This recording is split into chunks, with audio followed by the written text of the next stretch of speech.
Well, thank you, Boris. Thank you, Habib, and for inviting me to this very interesting symposium. I just wanted to discuss with you some work that I've been doing in the last 5 years, and it's about the how to test how the supposed universality of hub vulnerability through meta-analysis. This is work that I've done mostly at King's, at the Institute of Psychiatry, but since I've moved to the Catholic University in Chile, where now I'm based.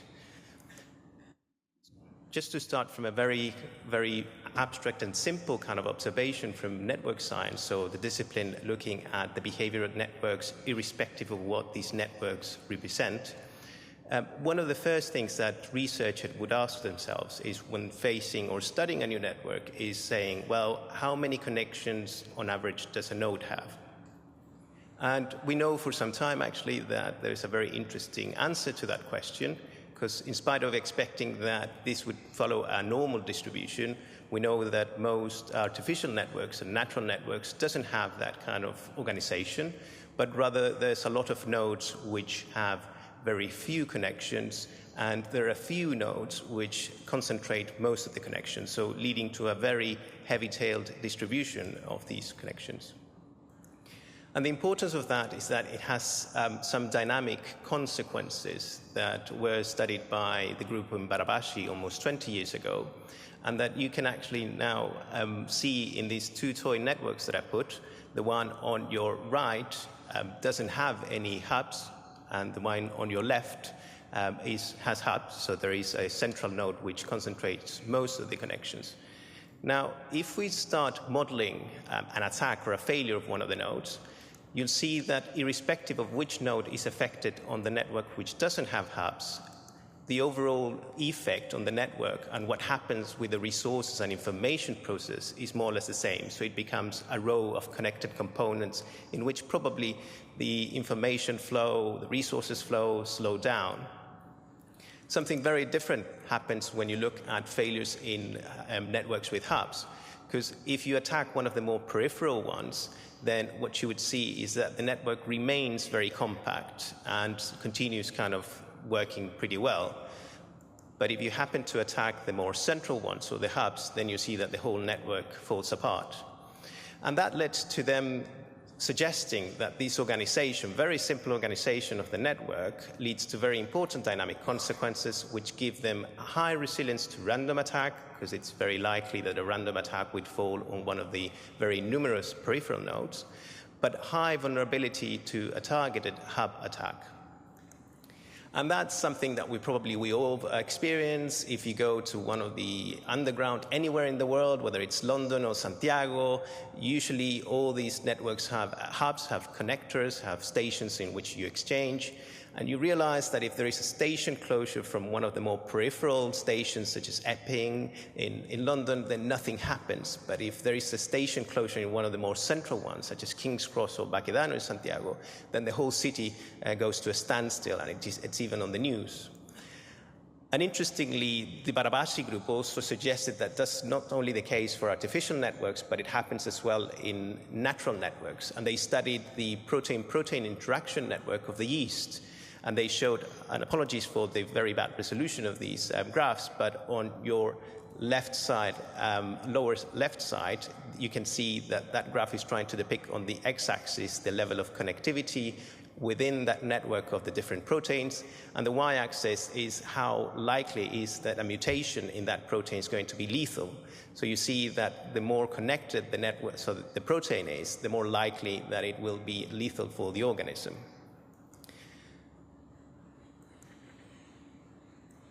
So in that context, since we know that the brain has hubs, and then we are following a keynote in which Martin van den Heuvel is going to be talking about that, the first thing we ask ourselves is, could brain disorders tend to target brain hubs to disrupt functioning?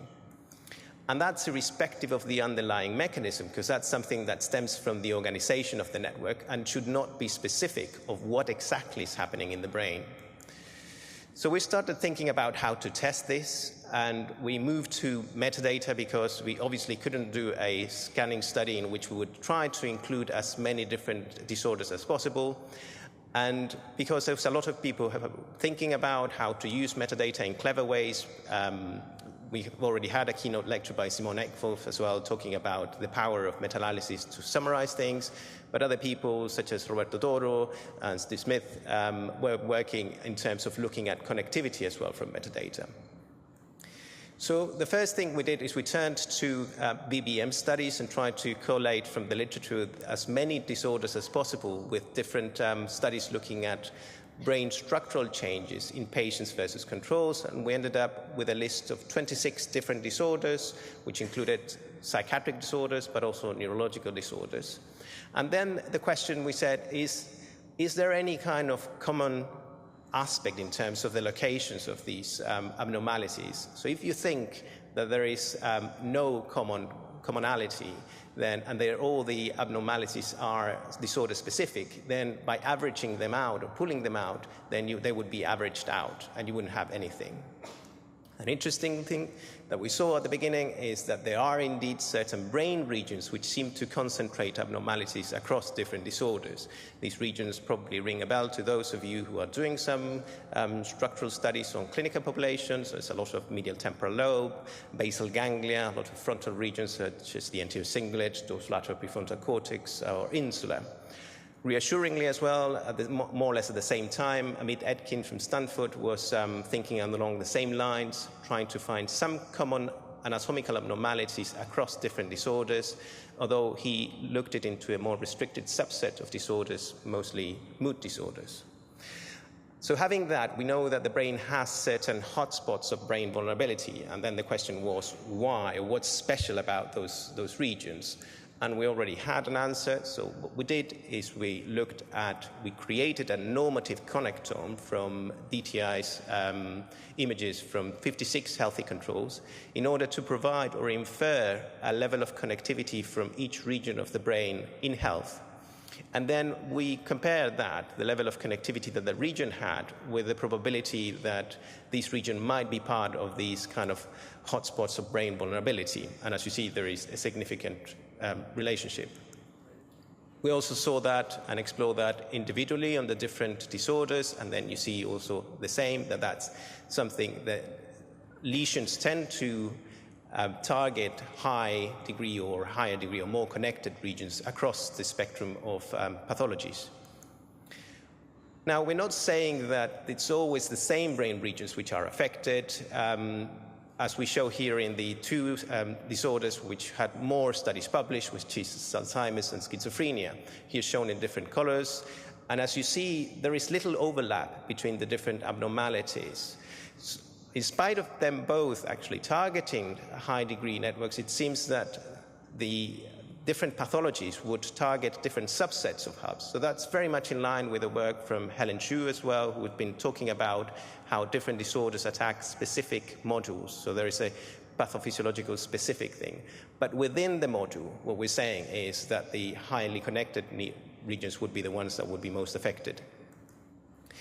Now that's the story with the pathological aspects and kind of structural studies, but we also, being a clinician as well and interested in psychosis, I was interested in looking at whether some of these kind of hub vulnerability could also help us understand the mess sometimes that we see with task-based fMRI studies in schizophrenia. Because if you do a meta-analysis, and this is some work that we've done some time ago, and then look at different tasks, so for example, working memory, emotion, memory, attention, inhibition, etc., and you can find the regions which tend to be activated less in patients during those tasks. They are quite anatomically diverse, so there doesn't seem to be anything common, which is very difficult then to make sense of what is it exactly that we are learning about schizophrenia. But if we think of schizophrenia maybe a problem of the connectivity, and then if we put on our kind of network goggles and start looking at these abnormalities from a network perspective, similar to what we did with the structural studies, we will also see that kind of dependency, that the higher the level of connectivity of the region, then the more likely it is to show an underactivation in any or across the different disorders. Interestingly as well, we also looked at the Other activations that are usually reported in task-based fMRI, so the ones that are considered usually compensatory in nature, so in which patients activate more than healthy controls. And again, we see the same diversity. There is no kind of anatomical overlap. There is no common anatomical substrate that could help us understand what exactly is happening in terms of how the brain is compensating. But if we take and we look at our kind of, from a network perspective, we also have that kind of same dependency. So the higher the connectivity of the region, then the more likely it is also that region more likely to be overactivating and working as a compensatory kind of node. And that makes sense. I mean, we previously had done some work looking at what was the cognitive aspects of the different hubs. And we showed that the hubs tend to be less cognitively specialized. So if you want the regions to step in when one part of the brain is failing, then hubs might be in that most appropriate position in order to compensate. So we've seen, and I hope I've shown you that there's an interesting aspects, dynamic aspects of how the brain is wired up, particularly by the fact that it has this heavy tail distribution of the degrees, which modulates brain dysfunction. And that's beyond specific pathophysiological mechanism. This mechanism could be explained specifically for different pathologies using different processes, such as the metabolic oxidative aspect or process that Randy Buckner suggested in his seminal Journal of Neuroscience paper that inspired a lot of us, or a diffusion process as has been suggested for neurodegenerative disorders, in which you would have kind of hubs working as sinks where most of the kind of pathology would concentrate. Or even the length of connections being more vulnerable than hubs. We know that they have longer connections, and therefore if they might be affected from that respect.